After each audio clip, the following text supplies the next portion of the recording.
কল্লা নদীতে স্নান করতে গিয়ে তলিয়ে যায় এক তরুণ। নাম আনন্দ মালাকার, বয়স 15 বছর। ঘটনাটি ঘটছে আমাদের, অর্থাৎ আমি যেখানে থাকি, পাতকাটা গ্রাম পঞ্চায়েতের অন্তর্গত মালিপাড়া গ্রামে। সেই মালিপাড়া গ্রামের 4 বন্ধু মিলে নদীতে স্নান করতে যায়। সেই 4 বন্ধুর মধ্যে ছিল আনন্দ মালাকার। সেই আনন্দ মালাকার তলিয়ে যায় অগভীর জলে। তার বন্ধুগুলি ভয় পেয়ে সেখান থেকে পালিয়ে যায় এবং বাড়িতে এসে কাউকে না বলে চুপচাপ থাকে। এরপর 4 জনের মধ্যে 3 জন বাড়ি ফিরে আসায় একজনকে দেখতে না পাওয়ায় জিজ্ঞাসাবাদ শুরু হয়, অর্থাৎ চারিদিকে শুরু হয় যে আরেকজন কোথায় গেল।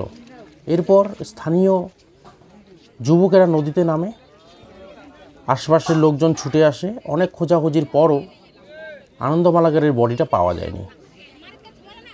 খবর দেওয়া হয় কোতোয়ালি থানায় এবং সেই কোতোয়ালি থানা থেকে সিভিল ডিফেন্সের দল, সাথে ডুবরি, তারাও আসে। অনেক খোঁজাখুঁজি করার পরও তার মৃতদেহটি খুঁজে পাওয়া যায়নি। এটি একটি অত্যন্ত দুঃখজনক এবং চাঞ্চল্যকর খবর। এলাকায় শোকের ছায়া, সেই সাথে একটা চাঞ্চল্যকর অস্বাভাবিক ঘটনা বলে আখ্যায়িত করাই যায়। 4 বন্ধু মিলে স্নান করতে এসে এক বন্ধু যখন তলিয়ে যায়, আশেপাশে লোকজন ছিল, কিন্তু তারা ভয় পেয়ে চিৎকার চেঁচামেচি না করে সেখান থেকে বাড়িতে চলে আসে খবর দেওয়ার জন্য। অথচ বাড়িতে এসে কাকে কি বলবে সেই ভয়ে কোনো কিছু না বলে তারা অনেকক্ষণ চুপচাপ থাকে। 1-1.5 ঘন্টা হয়ে যাওয়ার পর পাশের গ্রামের একটি ছেলে দেখতে পায় যে একজন ডুবে গেছে। সে চিৎকার করে মানুষকে বলে এবং মানুষজন জড়ো হয়। এই যে আনন্দ মালাকার বছর 15, ক্লাস 9-এ পড়তো, খুব ভালো একটি ছেলে ছিল।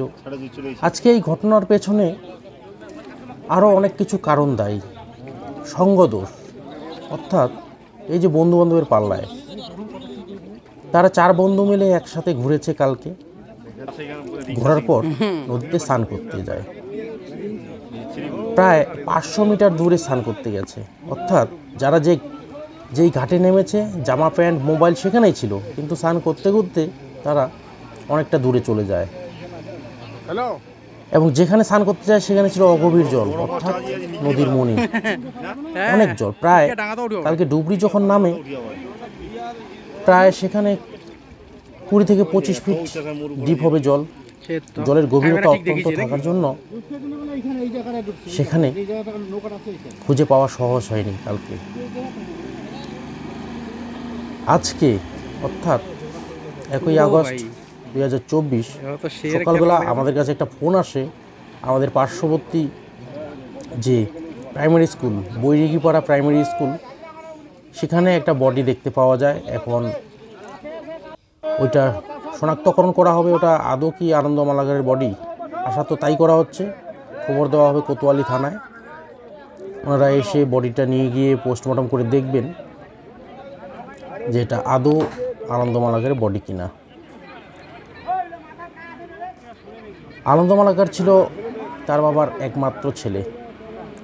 3 মেয়ে বিয়ে হয়ে গেছে, বাবা মা এবং তার একমাত্র ছেলে আনন্দ মালাকার। বাবা মায়ের সেই একমাত্র বংশের প্রদীপ নিভে গেল। পুরো এলাকায় শোকের ছায়া। আমি ব্যক্তিগতভাবে আনন্দ মালাকারের আত্মার চিরশান্তি কামনা করি। এই ভিডিওটা বানানোর উদ্দেশ্য একটাই, আপনারা আপনাদের বাচ্চা কাচ্চাদের সাবধান করে রাখবেন, চোখ কান খোলা রাখবেন। ওরা যখন স্নান করতে যায় তখন যদি আশেপাশে কোনো মানুষজন দেখতো, তাহলে হয়তো এই অঘটনটা ঘটতো না।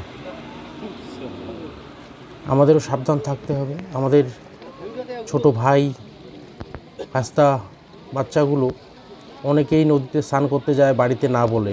চোখ কান খোলা রাখবেন যাতে এমন ঘটনা আর না ঘটে। চিরকালের মতো হারিয়ে গেল একটি তাজা প্রাণ। খুবই দুঃখজনক এই ঘটনা। চোখের ছায়া আমাদের গ্রামে।